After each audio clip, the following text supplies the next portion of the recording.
আপনি সুস্থ থাকতে হলে এই রমজানে বাইরে থেকে ভাজাপোড়া খাওয়া একদমই বাদ দিন।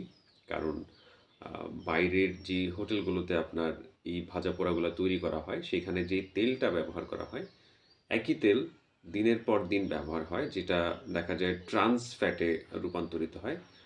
যেই জিনিসটা হচ্ছে ভাজা হয়। তো সেটা যদি আপনি গ্রহণ করেন তাহলে কিন্তু আপনার যেই ইনসুলিন যেই টলারেন্স এর ব্যাপারটা থাকে, মানে আপনার যে প্যানক্রিয়াস মানে অগ্ন্যাশয় যেটা হচ্ছে আপনার শর্করাগুলোকে আমাদের বডি সেলে নিয়ে আসে, সেটা আস্তে আস্তে দুর্বল হয়ে যায়। ইভেন ডায়াবেটিসও দেখা দিতে পারে।